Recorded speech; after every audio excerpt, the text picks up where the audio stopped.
So it is as you were. No name, no change. The verdict is still out on the pedigree of brash American sprinter Sha'Carri Richardson.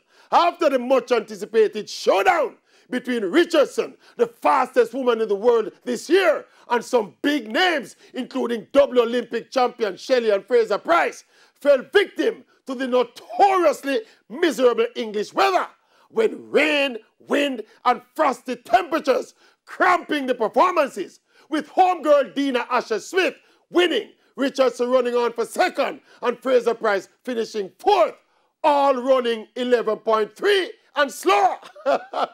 So make we hold that judgment on her Olympic gold medal credentials for at least another week or so, when the next leg of the Diamond League sprints off in Doha.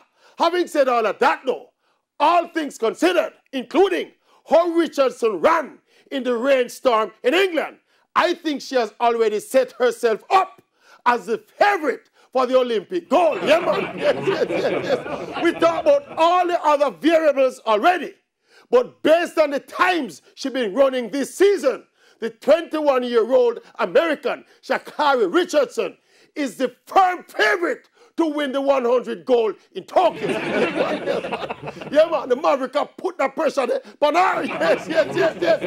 Make we see how she cope with the pressure. Yeah, make we see what she know about pressure.